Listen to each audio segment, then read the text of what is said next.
Right. Well, that's the last time we're going to hear that song, at least for a while. But I trust that we are all feeling grateful to be alive. Happy we're here, happy wherever we are.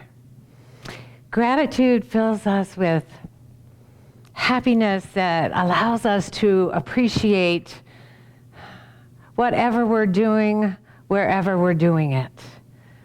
And it opens us to a greater awareness of all the gifts of life that are available to us every moment. And when we're feeling grateful and appreciative, we see them. Like this morning when I looked out the window at 5 a.m. and saw fireflies. And not being familiar with fireflies, I thought they got their dates and made it about 12 midnight and then, went off to do whatever they do. And so just the few that were out there, I figured either couldn't decide on a relationship or they'd partied all night. But they were there when I looked outside, and then the sunrise was so beautiful this morning.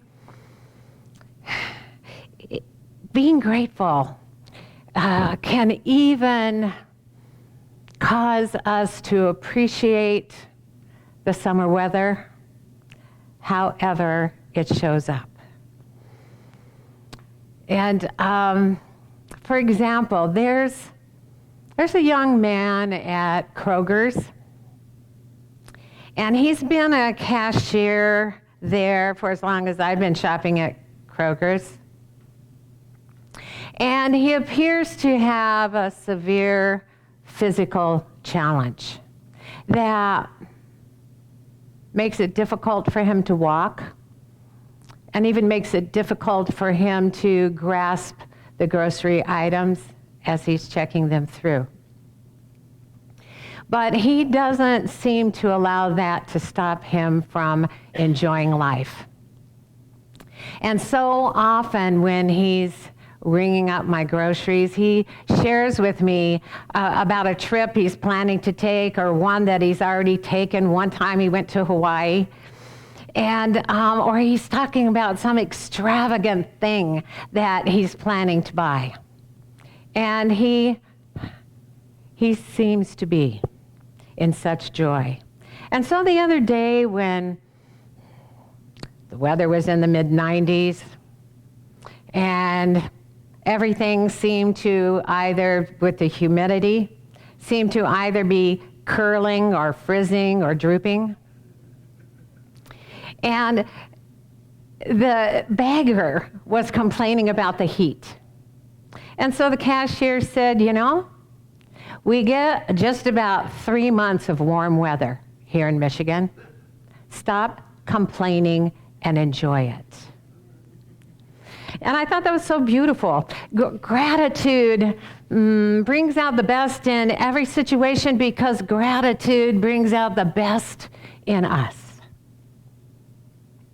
That said, have you ever had an experience? An unwanted experience. And the first thought that came to mind was, why me? Or maybe it was, how on earth could this have happened?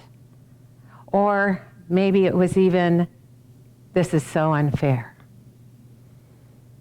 Abraham Hicks tells us there has never been an injustice anywhere in this physical time, space, reality, or anywhere else. The law of attraction does not promote injustice. It amplifies the vibration that is within you. Thoughts are things that vibrate everywhere in this physical time, space, reality, and everywhere else. Thoughts are impersonal until we make them our own by focusing on them. We could say that thoughts are up for grabs, and we get to choose which ones we'll grab and invite to vibrate within us. And so they'll do just that, vibrate within us until we let them go. But while we focus on them, they emit vibrations within us that the law of attraction is amplifying and extending and bringing about. And the three-dimensional world forms and expressions and experiences in our life. We could say that a thought is like a cloud that passes by in a blue sky. Clouds come and clouds go, but they don't affect the sky behind them. And in the same way, our mind is like a clear blue sky. And thoughts come and they would go if we'd let them. When we let a thought move on, no matter what that thought is, when we let it pass by us and pass through us without giving it our focused attention by analyzing it, it doesn't disturb our mind. Thoughts and thoughts and thoughts. Eckhart Tolle wrote, if you can interrupt your inner dialogue for even a moment, you can experience the underlying stillness, the beauty and space that is always undisturbed. We are immersed in the creative energy of a universe that through the law of attraction moves into action for us. Anytime we think into it, whatever we think into it, and most of us think into it most of the time without interruption, forgetting or unconcerned that all of our thinking affects our life because the law of attraction is amplifying our thoughts. Our thoughts make our life what it seems to be to us. And the idea that our thinking affects our life experience isn't anything new. It's not new thought. Marcus Aurelius, the Roman emperor way back in the 1st century AD, wrote, the happiness of your life depends upon the quality of your thoughts. Jesus, a century before that, said, as you have believed, so it is done. And Emerson more recently wrote, as a man thinketh, even if his thoughts stinketh, so is he. And as a man chooseth, so is he. Ancient and contemporary spiritual wisdom tells us the same thing, that our thoughts become our life. There's nothing else going on. That's why it's such a good idea for us to decide to live consciously so that we can chooseth how we want to experience our life. When we invite certain thoughts to stay with us, they emit a vibration that causes something to happen wherever we are. They cause a movement within the invisible that brings forth eventually or even immediately some worldly experience that matches it. not only in our personal life, but everywhere a vibration matches our own, no matter where it is. It's been said the universe is a continuous web. Touch it at any point, and the whole web quivers. It matters what we think. Peaceful thoughts bring peace into the moment we're thinking peacefully.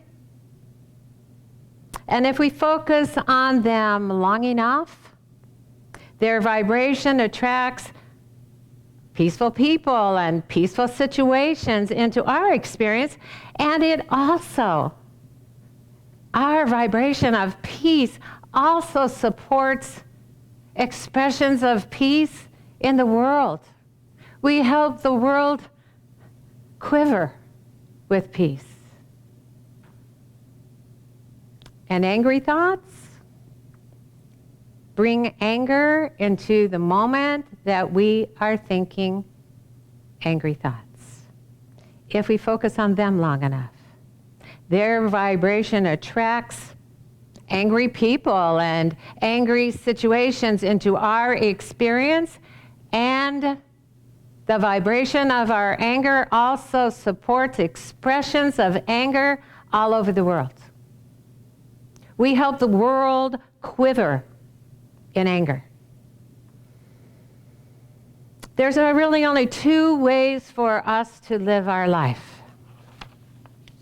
One is to live consciously, aware of what we're thinking in the moment that we are thinking it, and aware of how we're feeling in that moment.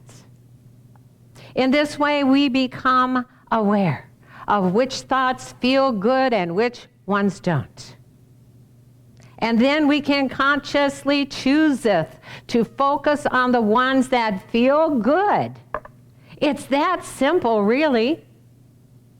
Or we can live unconsciously by paying no attention to what we're thinking or how we're feeling when we're thinking it, and abdicate our power to consciously choose how we experience our life. But either way, the focus of our mind is a powerful thing that calls into our experience through the law of attraction what we call our life. Science mind tells us as the universe is run by an infinite mind, so man's life is controlled by his thinking. Ignorance of this keeps him in bondage. Knowledge will free him. The old adage, you reap what you sow, is a metaphor for the law of creation or the law of attraction that amplifies the vibration within us. And it either keeps us a prisoner of old thoughts and repetitive experiences, or frees us to experience life today as we choose to. We don't need to go back in time to relive the past. If we're repeating the same thoughts today that we thought yesterday or years ago, those thoughts are keeping the vibration of our past alive in our mind right now. And the universe is listening right now. And that vibration is calling to us more and more of the same and holding us a prisoner of the past. We live in the vibration of creation. There's no getting away from our creative power. We're saturated with and within the creative flow of spirit. Thinking that some of our thoughts are private and don't go any farther than our head, and thinking that they don't vibrate and create, is like thinking we could be immersed in the ocean and not get wet. How we live with and within the creative power of the universe is up to each of us. So the questions this morning begin with today's talk title. Are you a repeat offender? If we're not sure, well, the answer to why me is our life is what our thoughts make it. The answer to how on earth could this have happened is that the thoughts we're thinking are perpetuating what we're experiencing. And the antidote to feeling like a victim of unfairness is to remind ourselves that the law of attraction does not promote injustice, that it is amplifying the vibration that is within us. And that's all that's going on. We're free to use our power of choice to change the vibration of our thinking. Thoughts that feel good have a high, healthy, vibrant vibration. Thinking thoughts that feel good changes our life for the better. But changing our thinking for good requires desire, commitment, and consistency. I mean, how many times have we said, I am so done with that, whatever that is, not feeling healthy or happy or worthy or rich or free, only to pick up where we left off before making our I'm so done with that declaration with the very thoughts that have been causing whatever that is to persist in our life. We may pick up where we left off with thoughts of worry about our health that restrict the feeling of well-being within us that is the very basis of health and healing. Or we may go back to thinking about all those things that make us unhappy. Or we may get on with our negative self-talk that never fails to keep us from feeling undeserving of something better.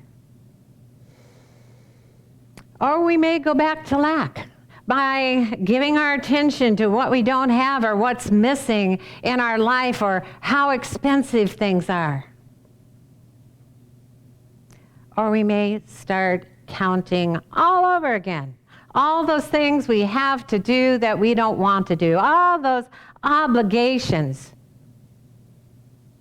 All of those things we feel it's our duty to do that keep us from being and feeling free.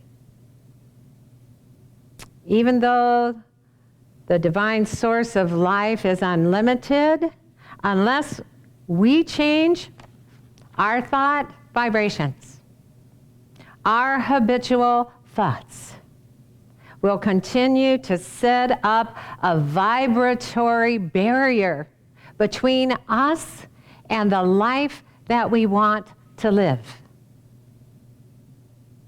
There is a big creative difference between wanting change and being changed. A momentary change in our thinking that feels good is a good start, but we're just out on probation until we become the change that changes our life. Our mind is the authority over our life. Nothing else is. Nothing changes unless we change our thinking and keep the change.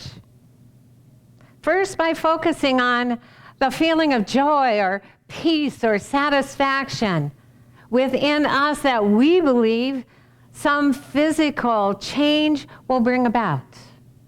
And then as we feel the prenatal joy and peace and satisfaction that we're creating with our inner focus, the vibration within us changes. And the law of attraction amplifies that change in new forms and expressions and experiences in our life. A Course in Miracles tells us there is no world apart from what you wish. And herein lies your ultimate release. Change but your mind on what you want to see, and all the world must change accordingly. The pure, positive energy of the source of all life is eternally ready every moment to enrich our life in every way when we are ready to allow it to. We hold the key that opens the prison that's been keeping us captive in sameness and repetitive thoughts. All we have to do is change but our minds and what we want to see. And we're free. Namaste. All righty. Okay. That's one you might want to listen to again. It's important. Yeah. For all of us. Okay. Well, speaking of what's important for all of us, gratitude is important for all of us, and this is the time when we get to say it loud and say it proud. Thank you. Thank you, thank you, thank you for being here, for being there, for finding us during the week. Thank you for all that you do to help the universe to quiver with love. Thank you for loving yourself enough to love this message and to support it.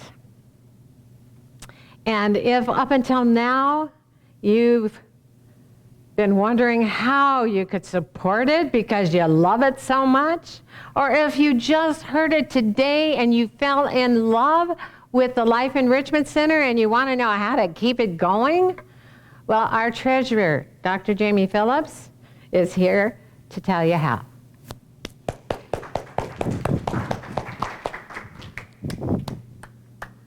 Hi, everyone. Hi. Well, today I'm choosing thoughts of abundance and prosperity for LEC. Woo! Yeah. Yeah. So, this particular week, the ways that you can give online are through Facebook, facebook.com/Life Enrichment Center, and just hit the donate button. Through our website, lecflint.com, hit the contribute button. Via PayPal, our email is 2512, lec2512@gmail.com. Let me repeat that. lec2512@gmail.com. And we've been talking about getting a P.O. box here at the Life Enrichment Center, and our mailbox got taken out this past week, so don't send a check this week. But stay tuned, and we'll give you our new P.O. box number, or we'll put that mailbox back up, and we'll be able to do it that way. And if you're in the sanctuary, we're going to come through with a gratitude offering. Thank you. And we're going to listen to Nemo Patel and Danya Namad singing Grateful. Thank you.